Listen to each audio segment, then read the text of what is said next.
Hello दोस्तों, नमस्कार। SM किसी चैनल में मैं आप सब लोगों का दिल से बहुत बहुत स्वागत करता हूं। दोस्तों, आज के दिन हम लोगों ने देखा बाजार में हमारे डिसेंट गिरावट देखने को मिल गई। कोई बहुत बड़ा क्रैश बीच तो नहीं था, बट फिर भी 26,000 का इंपॉर्टेंट लेवल टूट गया और एकदम आखिरी मोमेंट पे हम लोग को गिरावट देखने को मिली। इसके ऊपर ऑलरेडी मैं पहले वीडियो में बात कर चुका हूँ कि अमेरिकन मार्केट का फ्यूचर जिस प्रकार से अचानक यहाँ पे एकदम लोअर लेवल पे आ गया, एकदम नीचे आ गया, तो ग्लोबल लेवल पे हम लोग को गिरावट देखने को यहाँ पे मिली थी। यस, आप देख सकते हो किस प्रकार की गिरावट हम लोग को आज के दिन अमेरिकन मार्केट में फ्यूचर्स में अचानक हुआ, नैस्डैक में अचानक हुआ। सो पूरे दुनिया के बाजार में भी वो अचानक गिरावट हम लोग को पास ऑन होते हुए देखने को मिली है। यस, उसके बाद जो सबसे ज़्यादा जो सवाल अभी जो रेज हुआ है, कौन सा, कि ठीक है अमेरिकन मतलब हमारा मार्केट, अमेरिकन मार्केट फ्यूचर गिरने के चलते हुआ है, दुनिया भर के बाजार भी इसी चीज़ को चलते यहाँ पे गिरे हैं, बट अमेरिकन मार्केट का फ्यूचर में इस प्रकार का रिएक्शन हम लोग को क्यों देखने को मिल रहा है?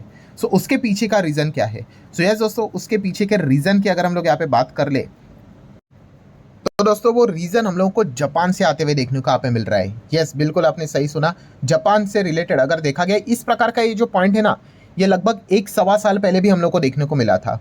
ठीक है, सो जापानीज मार्केट को भी अगर आप चेक करोगे तो आप देख सकते हैं एक अलग लेवल की गिरावट हम लोग को लगातार देखने को मिले। 2.5% की गिरावट 21 नवंबर को देखने को यहाँ पे मिल गई। ठीक है, देन अगर हम यहाँ पे चेक करेंगे 5 दिन के हिसाब से टॉप से भी गिरावट, 1 महीने की अगर बात कर ले तो 1 महीने में भी आप देख सकते हो जापान के बाजार में काफ़ी अच्छी गिरावट आप चेक कर सकते हैं। 7-7.5% के आसपास जापान का मार्केट टूटते हुए देखने को मिल रहा है।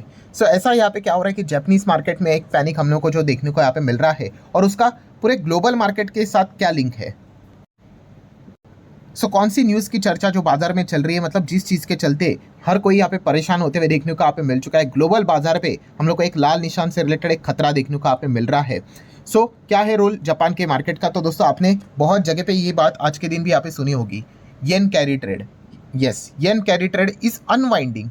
इससे रिलेटेड हम लोग को बहुत सारी खबरें देखने को यहाँ पे मिल रही है, जहाँ पे आप देख सकते हो येन कैरी ट्रेड के चलते ग्लोबल मार्केट में एक थोड़ा सा नर्वसनेस हम लोग को देखने को मिल रहा है। और जैसे मैंने आपको बताया कि 1-1.25 साल पहले भी इस प्रकार की चीज़ हुई थी, और जब वो ये चीज़ यहाँ पे हुई थी येन कैरी ट्रेड की अगर बात कर ले, बहुत भयंकर तरीके की गिरावट हम लोग को देखने को यहाँ पे मिली थी। अगर मैं आपको पुराना डेटा दिखा दूँ, आप देख सकते 5 अगस्त 2024, ठीक है, जापानीज स्टॉक मार्केट आप देख सकते हो biggest crash in a one day since 1987। मतलब आप अंदाज़ा लगा सकते हो इतना भयंकर तरीके से गिरा था। जापान के बाजार की बात करें तो निक्काई की बात कर ले 12% से ज़्यादा क्रैश हुआ था। कोरिया का मार्केट 9-10% क्रैश हुआ था। मार्केट लिटरली बंद करना पड़ा था। हमारा मार्केट भी 2-2.5% गिरा था। अमेरिकन मार्केट भी 2-2.5-3% यहाँ पे गिरे थे। ग्लोबल मार्केट में तबाही मची थी। आप अंदाज़ा यहाँ पे लगा सकते हो दोस्तों। इसी पॉइंट को लेकर अब चर्चा बाजार में यहाँ पे चल रही है कि क्या ये खतरा वापस यहाँ पे आने वाला है येन कैरी ट्रेड का। एंड जैसे ये पॉइंट सामने देखने को मिले हैं, थोड़ा सा एक नर्वसनेस ग्लोबल मार्केट में, अमेरिकन मार्केट में क्रिएट होते हुए देखने को यहाँ पे मिल रहा है।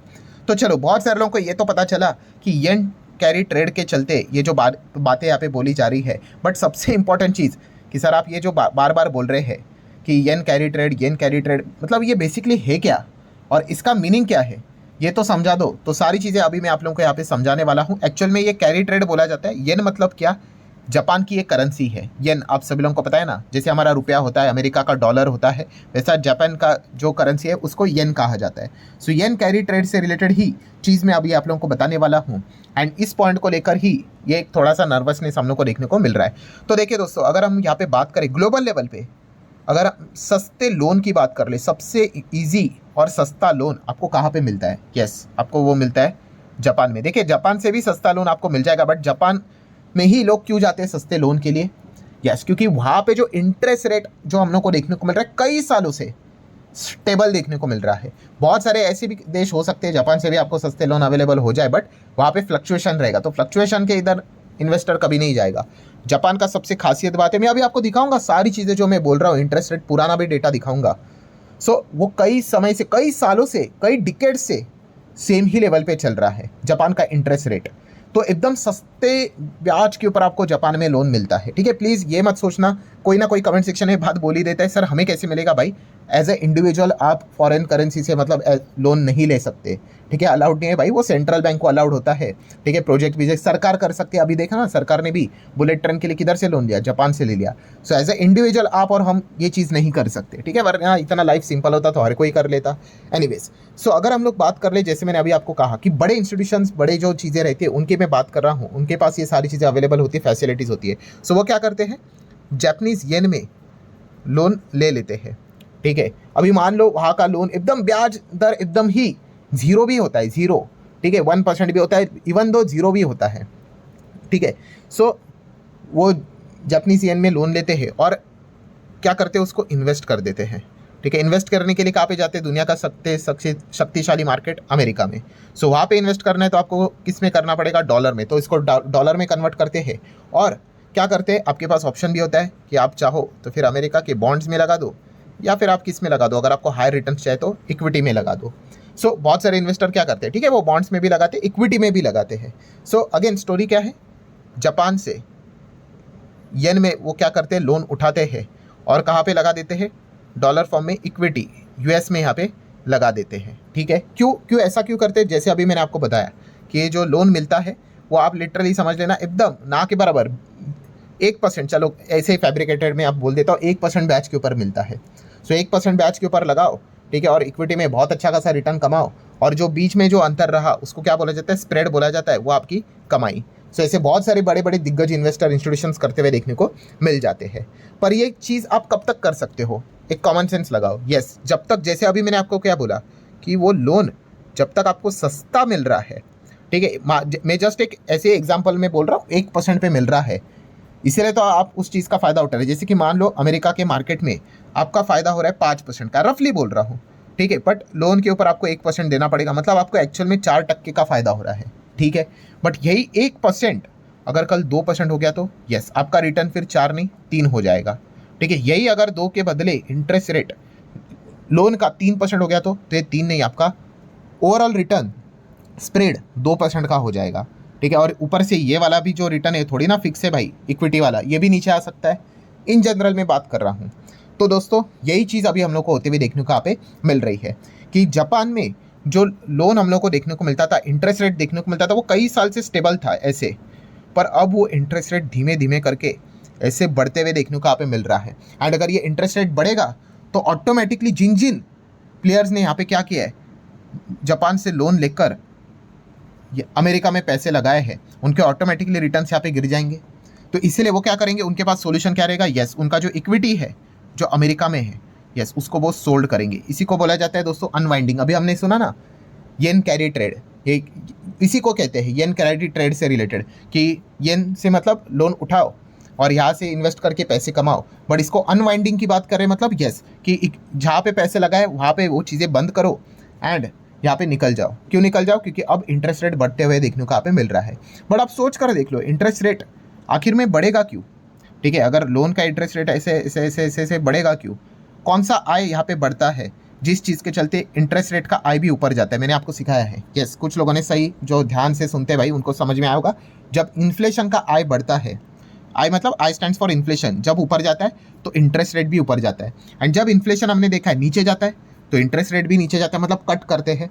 सो यही प्रॉब्लम हुई है दोस्तों। इन्फ्लेशन की अगर बात कर ले, जापान में आप देख सकते हैं पहले इन्फ्लेशन नहीं डिफ्लेशन चलता था, मतलब माइनस में, ये देखिए 2020 की बात कर रहा हूँ, माइनस में रहती थी चीज़ें दोस्तों, डिफ्लेशन नॉट इन्फ्लेशन, माइनस में चीज़ें चलती थी। तो इसीलिए वहाँ का जो इंटरेस्ट रेट था वो स्टेबल ही रहता था, ठीक है। बट बाद में धीमे धीमे करके चीज़ें बदलने लग गए। आप देख सकते हैं 2021 में भी थोड़ा माइनस में देखने को मिलता था, फिर आप देख सकते हैं थोड़ा थोड़ा प्लस में आने लग गया, 0.2, 0.1, 0.6।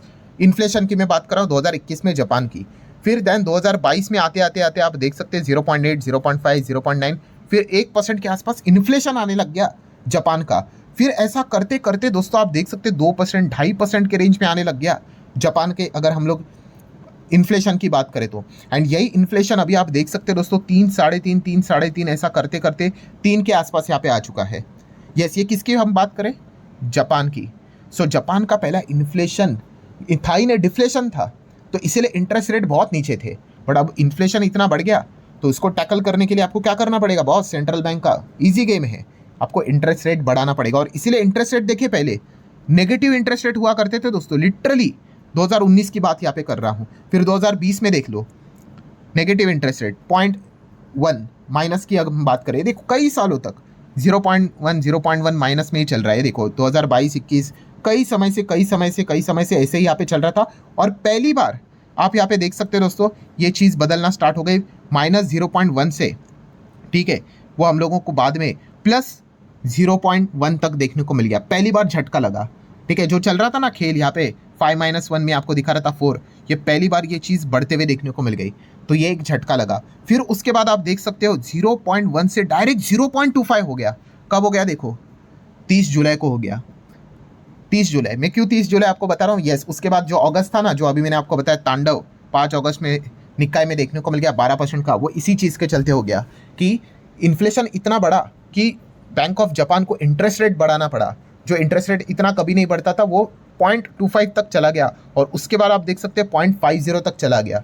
ठीक है, और ऐसा करते करते अभी भी 0.50 ही है। और अब 18 दिसंबर को, ठीक है, ऐसी बातें बताई जा रही कि इन्फ्लेशन अभी इनका इतना हायर लेवल पे धीमे धीमे चल रहा है, क्या रेट यहाँ पे सेम ही रहेगा?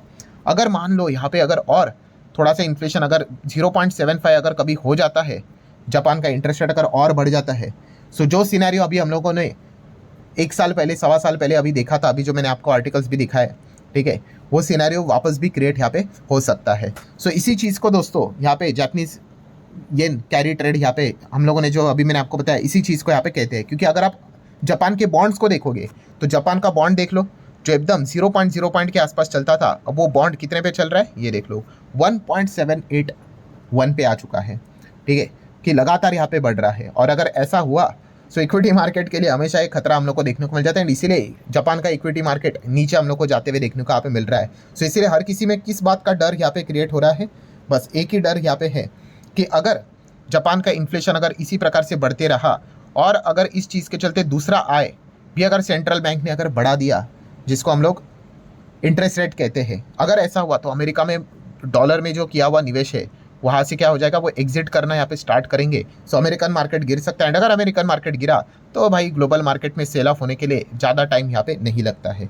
सो ये फिलहाल तो ये एक पॉइंट हम लोग को देखने को यहाँ पे मिल रहे हैं। अब ये होगा नहीं होगा वो तो देखने वाली बात है, बट येस इस बात की चर्चा फिलहाल तो मार्केट में चलती हुई देखने को यहाँ पे मिल रही है।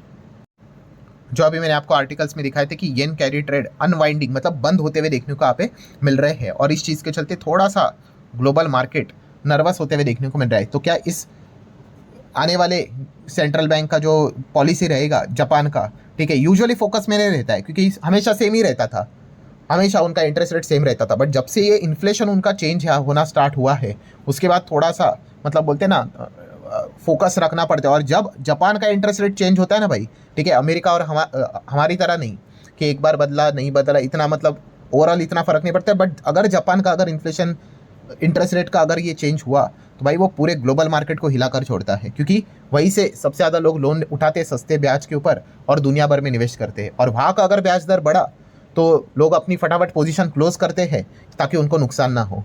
सो ये इस चीज़ के चलते दोस्तों जो ये खबरें देखने को मिल रही है वो एक नर्वस पैटर्न हम लोग को मार्केट में क्रिएट होते हुए देखने को मिला, और इसी चीज़ के चलते गिरावट भी देखने को यहाँ पे मिली है। सो ठीक है दोस्तों, आशा करता हूँ वीडियो हेल्पफुल लगा होगा, चाहो तो इसको लाइक एंड शेयर कर सकते हो। मिलते हैं अगले वीडियो में, तब तक के लिए बाय बाय।